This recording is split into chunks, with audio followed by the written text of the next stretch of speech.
Magandang araw po sa lahat. No, ako po si Rizal Dichen, isa sa mga safety officer dito sa FAST. No, ako po ang naatasang mag-discuss tungkol sa ating module 2, no. Ang ating topic ay tungkol sa understanding occupational safety and health. So, ano ba yung natin, no, objective o layunin natin sa topic na ito, no? Sinasabi dito, no, participants will be able to understand, learn, and discuss basic concept of OSH toward an effective OSH implementation in the workplace. No, kinakailangan daw, pagkatapos ng ating talakayin na ito, ay ang mga makakapanood o sa mga sa ilalim sa mandatory ATARS training ay magkaroon ng sapat na kaalaman at pagkakaintindi tungkol sa ating occupational safety health at magkaroon ng epektibong implementasyon, no, itong mga topic na ito sa pang-araw-araw na gawain natin sa trabaho. So ano ba yung mga common terms na ginagamit natin tungkol sa safety? Siyempre una diyan, safety. Ano ba yung safety, no? Ito daw yung state of being safe, no? Yung estado ng pagiging ligtas, no? O ito yung isang kondisyon na malayo ka sa panganib, no, habang nagtatrabaho ka, no. Puwede rin itong tumukoy sa mga kontrol, no, ng mga panganib sa kapaligiran natin habang tayo ay nagtatrabaho. So, yung incident naman, sinasabi ito daw ay isang event that gave rise to an accident or had the potential to lead to an accident, or isang event in which is an injury or illness regardless kung gaano ito kalala or a fatality. O maaari daw na nagkaroon ng isang pangyayari na may potensyal, no, na maaaring magpatuloy sa pagkakaroon ng isang aksidente. No, sa madaling sabi, no, hindi siya nagkaroon ng injury, no, doon sa event o pangyayari na yon. So yung near miss naman po, ano ba yung sinasabi natin sa near miss? Ito ay isang incident wherein no illness, fatality, injury, damage, or other loss occurs. So dito naman, sa near miss, no, yung pangyayari na yon, muntikan lang. No, muntikan tayong magkaroon ng insidente, muntikan tayong magkaroon ng aksidente. No. Ang isa rin na term na ginagamit dito ay dangerous occurrence. Hindi siya nagtuloy, hindi siya nagpatuloy yung isang pangyayari na yon. So, yung accident naman, ano daw ba yung accident? So, any undesired event or any undesired incident na maaaring magresulta sa pagkamatay o pagkakaroon ng injury ng isang manggagawa. So dito, pagka sinabi nating aksidente, may nasakta na, no, may na-damage na tayo na property. So tandaan po natin yung pagkakaiba ng dalawang term na ginagamit natin. Pagka incident, yung pangyayari o yung naganap na pangyayari ay hindi nagresulta sa damage to property o sa injury ng isang manggagawa. Pero may insidenteng naganap. So sa accident naman, yung insidenteng naganap ay nagresulta sa injury o pagkamatay ng isa nating manggagawa.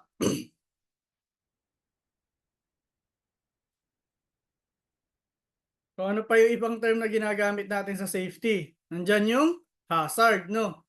Ito daw yung mga potential cause of harm to people or property.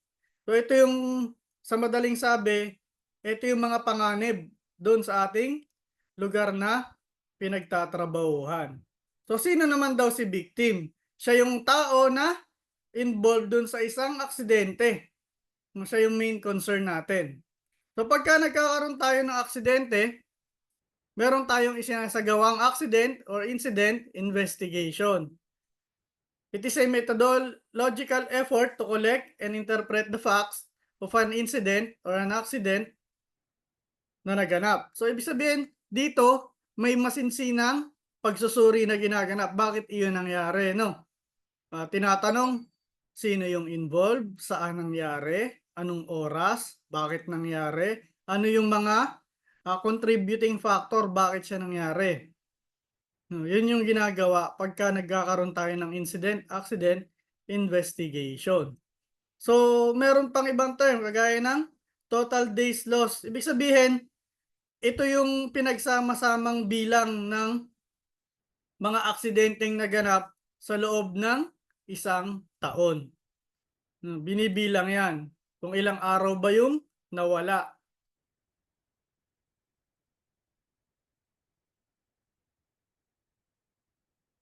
So, ano daw ba yung safety? Kagaya ng sinabi natin kanina, safety ito yung kawalan ng, injury or losses o hindi nagkaroon ng, ah pinsala sa ating mga manggagawa, 'no. Siyempre sinasabi natin ito yung ating way of life o yung way of working natin pagka nandun tayo sa lugar na ating pinagtatrabahuhan. So ano pa, andiyan yung siyempre pinakamahalaga compliance, na dapat nagko-comply tayo.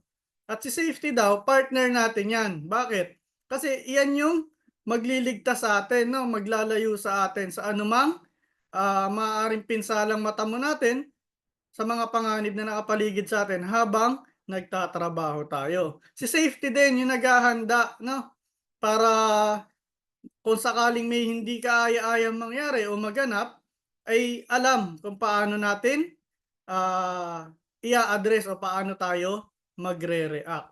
So, safety din daw is management led. So, yung mismong top management natin, sila mismo may commitment patungo dun sa implementation, patungo dun sa compliance natin tungkol sa safety. Seryoso lahat ay nakikibahagi. So, safety daw ay non-negotiable, hindi siya puwedeng i-compromise. So, laging ang safety ay ang ating top priority. So, ano daw ba yung formulation na ginagawa natin pagdating sa safety? So, lagi nating ginagawa 'yan katulad ditong sa parte natin sa orientation, nagke-create tayo ng awareness 'no. Nakapaloob diyan yung ating mga cascade, training, seminars, signages, mga posters na inilalagay natin diyan sa working area natin para mas mag-create tayo o mas ma-improve natin yung awareness ng mga manggagawa. No, parte din ng awareness, kagaya ng sinabi ko kanina, yung mismong orientation bago kayo i-deploy sa inyong mga kanya-kanyang work area na kailangan nakapag-orient kayo. So ano pang kasama yan?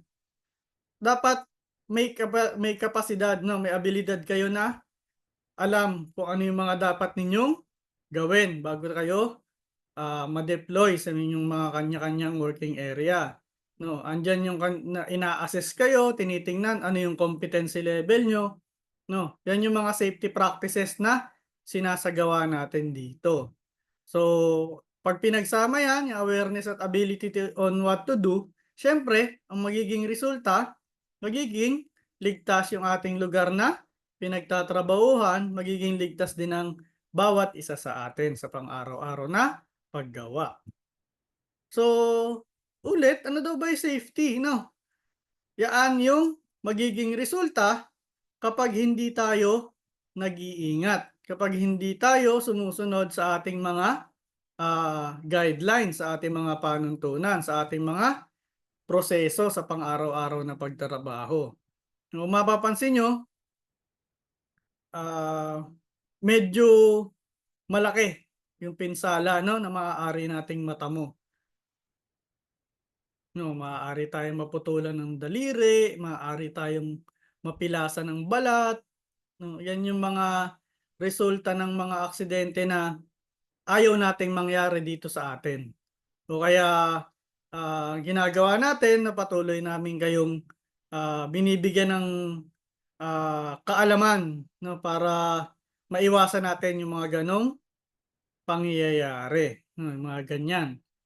So, ano daw ba yung goal natin sa safety dito sa ano, dito sa FA? Siyempre, goal natin dito ay zero accident 'no, walang mangyaring kahit anong aksidente 'no. 'Pag pumasok kayo dito ng buo, lalabas kayo ng buo, uuwi kayo ng buo, wala kayong kahit anong galos na matatamo. So, ano daw ba yung aksidente? So, yung aksidente daw ay mga event o pangyayari na maaaring magresulta sa pagkamatay o yung ating mga permanent disability, 'no? Yung hindi na mga irreversible na tinatawag, yung pagkabali ng buto, pagkaputol ng daliri, yan yung mga sinasabi nating permanent disability na ayaw natin mangyari sa inyo. Hmm. Yung mga aksidente din daw, yan yung mga kagaya ng sinabi ko kanina, hindi natin inaasahan, 'no, hindi kasama sa plano natin, 'no, at ayaw nating mangyari. Higit sa lahat siyempre naiistorbo nito yung ating normal na operation, 'no, natitigil yung isang, gawain ng trabaho kapagka nagkakaroon tayo ng aksidente. Bakit? Kasi siyempre kinakailangan tingnan natin saan ba nagkaroon ng problema dun sa proseso. Bakit ba naganap yung aksidente?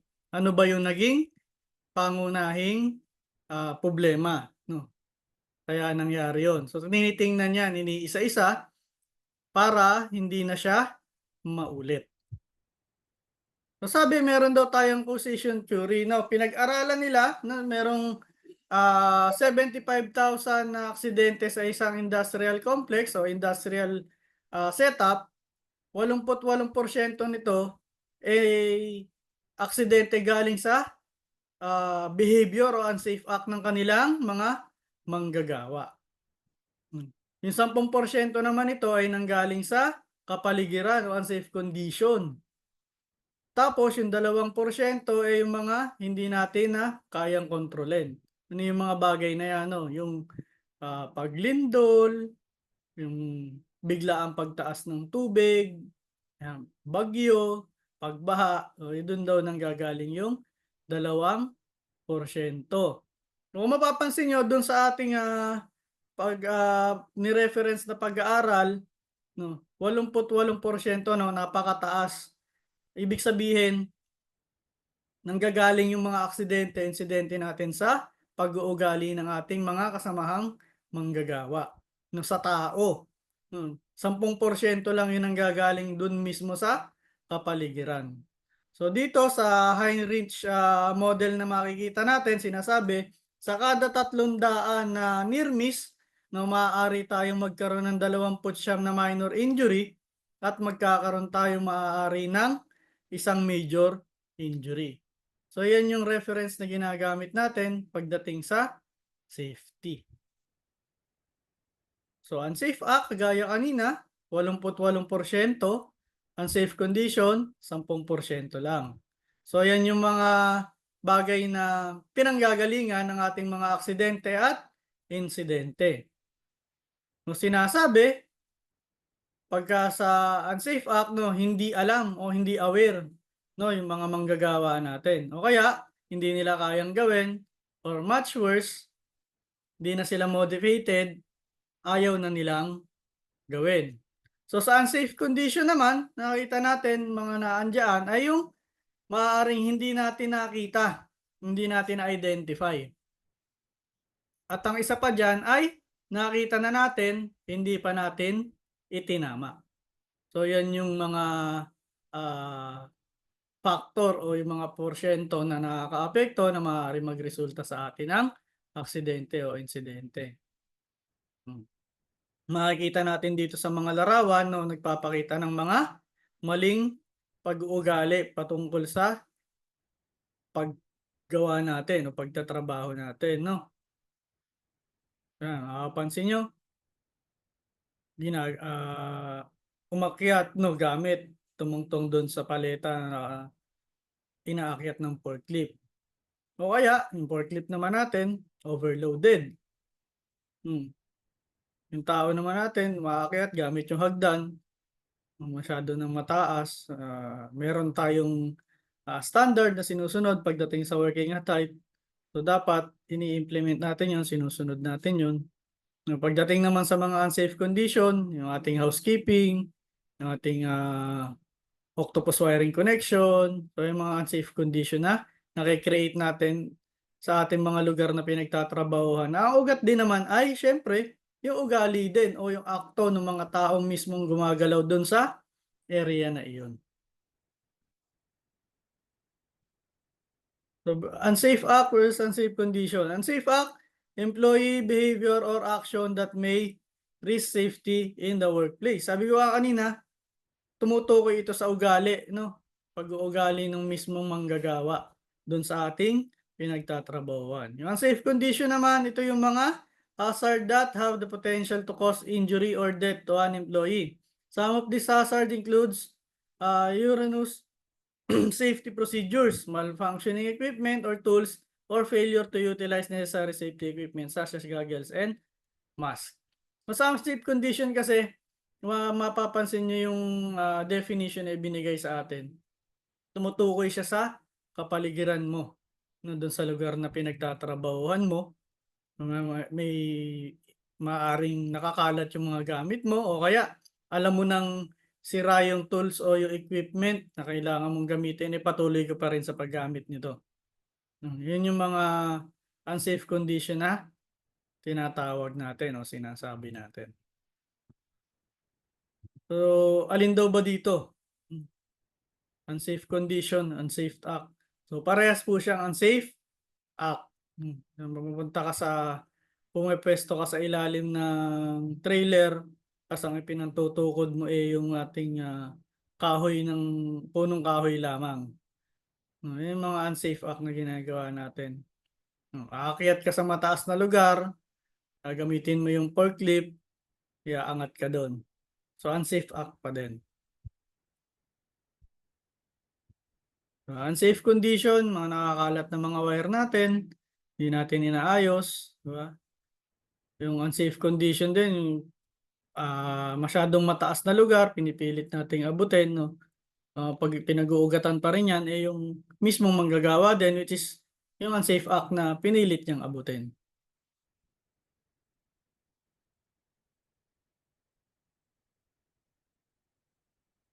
Ano pa yung mga halimbawa natin dito sa presentation natin? So, unsafe act, unsafe condition, no? Tumungtong si kuya, no? Kahit alam niya na dapat hanggang dito lamang siya sa huling baitang, tumuntong pa rin siya sa ibabaw ng hagdan para abutin yung kanyang tatrabahuhin. Sila kuya naman, unsafe condition, ladder yung design ng ginagamit nilang hagdan, no? Ginamit nila bilang erected, no? Nakasandal. Tapos, parte diyan, unsafe act din, dalawa pa silang umakyat dun sa hagdan.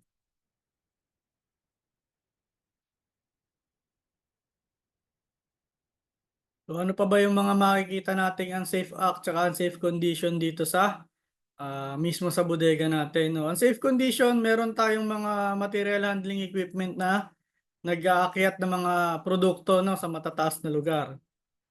No, yun yung unsafe condition diyan sa atin. No, unsafe act, pagka ikaw bilang manggagawa, bilang picker, bilang feeder, bilang isang support na umiikot diyan sa warehouse, ay pumuwesto ka dun mismo sa ilalim ng ating mga nililift na ng material handling equipment o nililift na mga produkto natin. So, yun yung dalawang pagpapakita ng kaibahan ng unsafe condition at ng unsafe act. So, ano-ano daw ba yung mga maaaring maging epekto, no, ng ating mga aksidente? Siyempre, una dyan, maaari kang masaktan, no, pain. Pag na-aksidente ka, naturalmente, masasaktan ka. Diba, tamaan ka ng kung anong bagay diyan o matisod ka kung saan lugar diyan na maaari kang magkaroon ng injury, no? Magkaroon ng ah, permanent damage sa iyo. Yan yung mga maaaring maging epekto. Siyempre, mawawalan ka ng pera. Bakit? Pagka na-aksidente ka, ilang araw kang di makakapasok. Di ba? Magpapagamot ka pa sa ospital. Natural, gagastos ka, mawawalan ang pera. So, hindi ka lang gumastos sa ospital, pinagpahinga ka pa ng doktor, ilang araw kang hindi makakapasok, kawawa ka naman. Mababawasan yung iyong kita. So, ang pinakamalala sa lahat ay maaari mong ikamatay yung isang aksidente. Yan yung isang ano diyan, isang ayaw nating mangyaring sitwasyon. So, ano pa yung magiging epekto? Bababa yung mga moral ng kasamahan nating nagtatrabaho. maapektuhan sila, made-demoralize sila, magkakaroon ng epekto yung aksidente sa pamamagitan ng, ah, pag-aalinlangan 'no, dun sa proseso. Mag-aalinlangan na sila dun sa mga activity kasi nakita nila, "Ay may naaksidente, ako kaya? Paano kaya ako? Parehas kami ng ginagawa." So magdadalawang isip ngayon yung ating mga kasamahang manggagawa. So siyempre, ang isa sa ayaw natin mangyari pagka may aksidente tayo ay masira yung pangalan ng kumpanya, 'no. May mga pagkakataon pagka nagkakaroon ng aksidente na naikukuwento sa labas, siyempre kasiraan yon sa pangalan ng ating kumpanyang pinagtatrabahuhan at yun mahirap ibalik.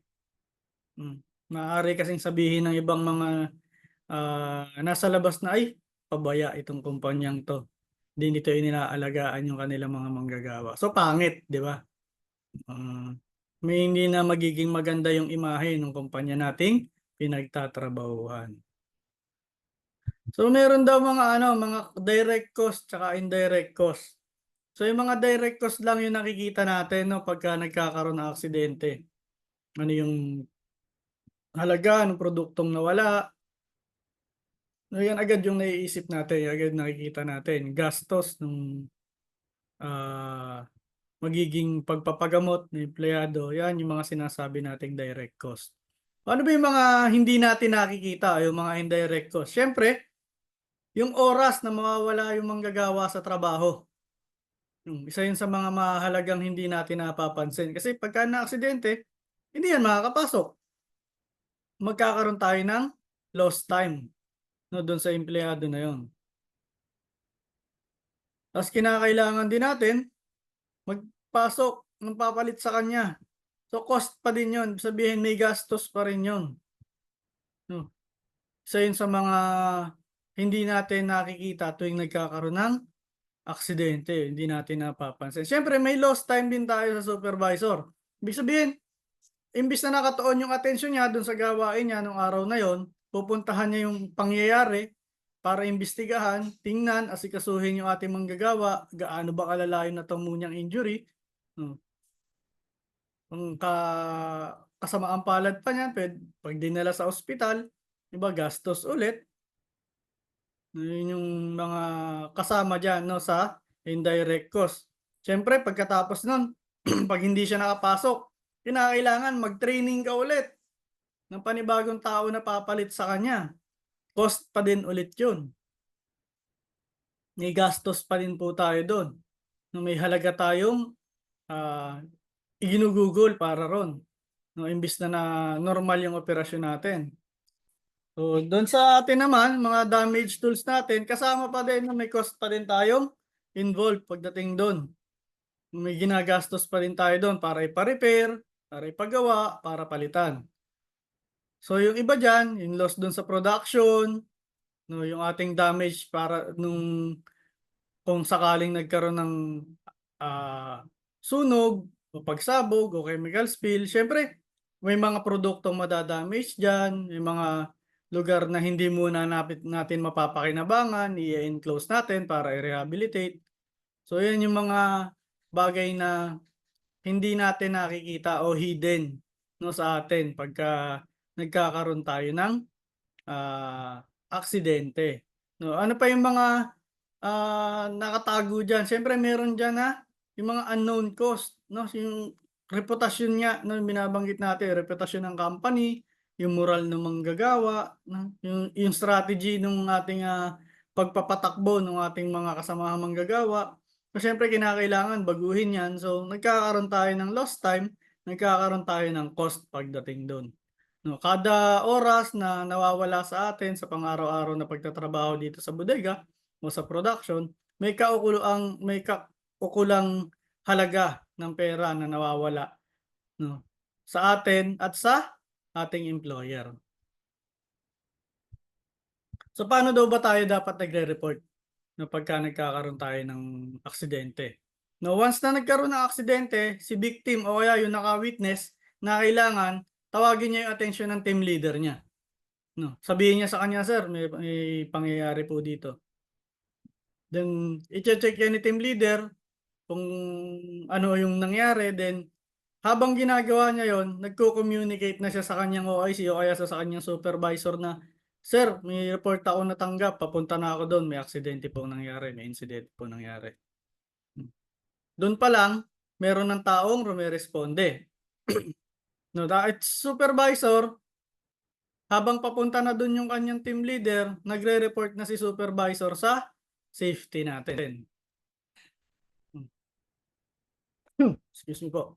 No, pagdating dun sa area ni team leader, i-assess niya yung nangyari dun sa ating biktima, no, ibabato niya ngayon yung impormasyon sa ating supervisor para maipaalam kay safety. Si safety naman, once nakuha niya na yung initial information, sino yung involved, saan nangyari, anong oras, ano yung initial na dahilan, bakit siya nangyari, ire-report niya na yan sa operations manager natin o sa ating SHE-Lead.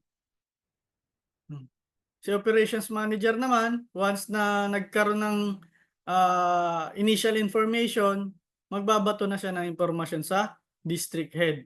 Tapos ang ating si SHE-Lead naman ay magbabato ng impormasyon sa ating corporate SHE department. Then sila naman yung magbabato sa ating presidente kung ano yung nangyari. No? Yun yung unang proseso. No, pagkatapos ng lahat ng yon, makapagbato sila ng initial information kung saan nangyari, ano yung nangyari, gaano kalala yung nangyari, sinong involved, saan, nung oras. No. Magkakaroon niya ng mas malalimang investigasyon para matukoy natin kung ano ang pinag-ugatan ng insidente o ng aksidenteng nangyari. So paano daw ba natin na mape-prevent o maiiwasan yung pagkakaroon ng aksidente, 'no? Dito po sa atin sa PAS meron tayong tinatawag na Deliberate Behavioral Based Safety Inspection o yung DBBSI. So dito, Behavioral Based Safety is a program designed to influence employees' action towards safe outcome. Ideally, by preventing an accident or injury before it occurs. Implementing a behavioral-based safety program is the most comprehensive way for companies to promote safety, eliminate hazard, and prevent injuries. So dito, sinasabi natin sa DBBSI, no, ang tina-target natin, ang tinutukoy natin sa mga manggagawa natin na ma-improve ay yung kanilang pag-uugali. No? Behavioral based, hindi na tayo naka-penalty based. No? Patuloy natin silang ine-educate, iniimpluwensyahan. Nandiyan yung nagkakaroon tayo ng cascade, stand down, awareness, ganito, mandatory 8 hours training, ni-implement natin para maimpluwensyahan natin yung ating mga manggagawa na sumunod dun sa mga safety standards, safety guidelines, safety policy na pinapatupad natin. No? Kasi ang layunin lang naman natin ito ay maiwasan natin yung pagkakaroon ng aksidente dito sa ating lugar na pinagtatrabahuhan. So gaano ba ito kaimportante? Siyempre, yung DBBSI natin ay isang tool o isang gamit para may angat natin o may improve natin yung quality ng paggawa ng ating mga manggagawa, yung ating mga kasamahan sa pagtatrabaho. Siyempre, may improve natin yung absenteeism. No? Isa yan sa mga halagang factor, no, para kung bakit natin ini-implement, no, mapataas natin yung attendance rate, bawasan natin yung palagiang pag-absent ng ating mga manggagawa. Siyempre, isa diyan ma-maintain natin, no, yung malusog na workforce, no. Bibihira yung mga nagkakasakit, malulusog, malalakas ang pangangatawan ng ating mga manggagawa. Siyempre, yung direct na dahilan kung bakit natin 'to ginagawa, bakit siya importante para sa atin, para sa programa natin, para mabawasan natin yung injury at illness. Mapababa natin yung rates nito o yung ating statistics, 'no. Wala tayong serious na insidente o aksidente nangyayari sa ating lugar na pinagtatrabahuhan. So ano pang importansya ng DBBSI? So kailangan acceptance of high turnover of job.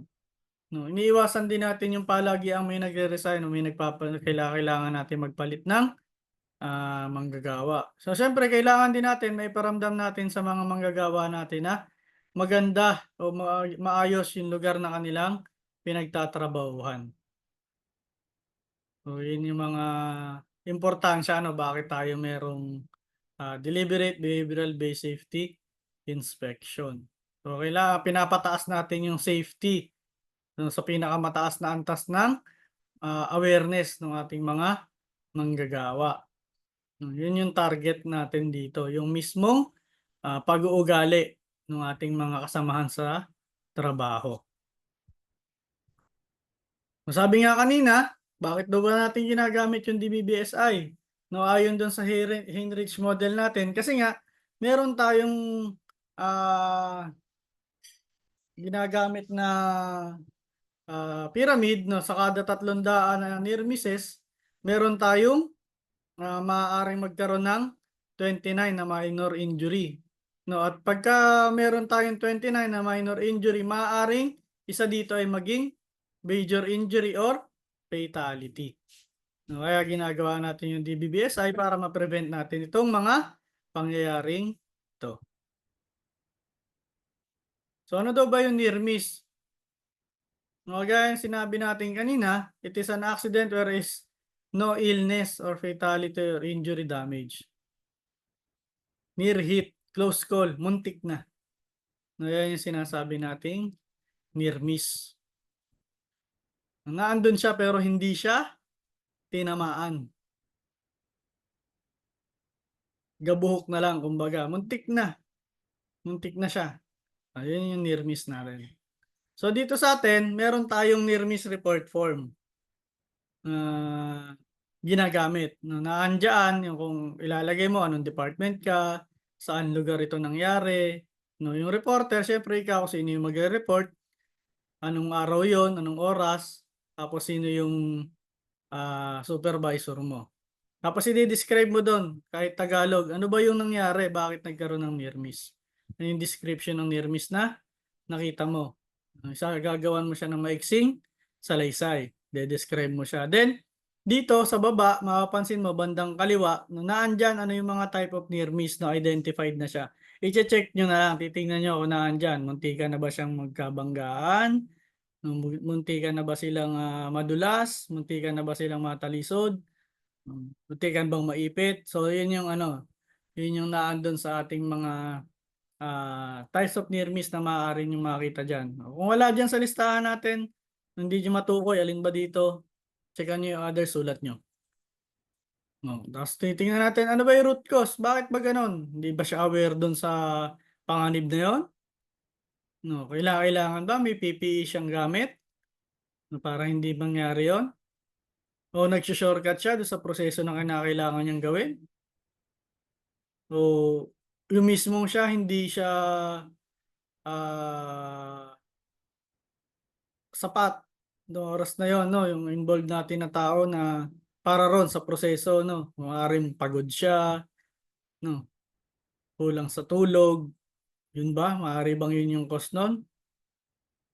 So hindi ba tama yung design ng mismong makina o ng isang proseso na ginagawa niya. So naandiyan yan, che-checkan niyo na lang. Ta's kung wala nga doon o hindi niyo matukoy kung alin yung, alin dun yung root cause na gusto niyong, sabihin, puwede niyo namang isulat 'no, kahit Tagalog or English kung saan kayo mas komportable, dun sa baba sa others. So yan yung ating near miss report form. So dito, mapapansin niyo siyempre yung ating, work and conduct behavior, pagka hindi tayo nakapag-comply dun sa specific rule na yun o regulation, sinet ng mga, departamento natin o ng isang section natin, maaari tayong magkaroon ng, reprimand. No, ayon sa Code of Conduct natin na Section 7 sa page 12 'no. First offense, no, puwede kayong magkaroon ng written counseling o coaching na tinatawag. Then pagka naulit-ulit ito sa pangalawang pagkakataon, maaari ka ng bigyan ng, 2 disciplinary leave. O kung talagang matigas ang ulo mo, umulit ka pa ng patatlong beses, no, maaaring bigyan ka ng, disciplinary leave na 1 buwan or depende dun sa bigat ng iyong violation, i-dismiss ka na ng kumpanya. Kasi ibig sabihin niyan pagka nakapatatlo ka na ay sobra na po iyon. 'No, katigasan na po ng ulo yung inyong ipinapakita o inyong ginagawa. Ibig sabihin ayaw niyo talagang sumunod. Kasi napagsabihan na kayo ng unang beses, pangalawang beses, tumatlo pa kayo. So, depende sa magiging, hearing or deliberation sa HR tsaka sa ating operations manager kung bibigyan kayo ng 1 month disciplinary leave or tuluyan na kayong idi-dismiss. Wag po nating isusugal yung ating mga sarili, lalong-lalo na kapagka ang pinag-uusapan ay safety. Kasi once na isinugal niyo yung inyong sarili ay sinusugal niyo yung inyong buhay. Sinusugal niyo rin yung kapalaran ng inyong mga mahal sa buhay. No, hindi naman po tayo nagtatrabaho dito para lang sa ating mga sarili. May mga taong umaasa sa atin pag-uwi. May mga taong umaasa sa atin na babalik tayo ng buo at ligtas sa pang-araw-araw natin na paggawa. Yung isa pa, pagka ganyan, nung nagkaroon tayo ng aksidente, sabi ko nga kanina, ano ba yung magiging resulta? Gagastos at gagastos kayo. Kung sinong mahihirapan pagka yung malala, yung naging pinsalang natamo nyo, siyempre yung mag-aalaga sa inyo, yung gagastos, maghahanap ng gastos sa ospital, yung mga mahal nyo pa rin sa buhay na naiiwan natin sa ating mga tahanan. So iwasan po natin na isugal 'no, yung safety natin. Alam natin na may mga proseso tayo na kailangan nating mag-output, kailangan nating habulin. So, mas makabubuti na unahin natin yung kaligtasan natin bago natin isipin yung mga kinakailangan natin tapusin. Maaari naman natin itong magawa ng matatapos natin ito na ligtas tayo at ligtas nating sinusunod yung tamang proseso. So, yun po yung, dulo o katapusan ng ating Module 2. Maraming salamat po sa pakikinig. Kung meron po kayong inquiry, meron kayong katanungan, once na makita nyo, makasalubong nyo kami dyan sa area, kailangan kayong ikonsulta sa amin pagdating sa safety. Tanungin nyo lang po kami, lapitan nyo lang po kami. 4 po kaming safety officer dito sa FAST at kami po yung mga nag-discuss, no, kasama ko sa ibang module, yung mga kasamahan ko, makikilala nyo po sila. Yun lang po, magandang araw po sa lahat.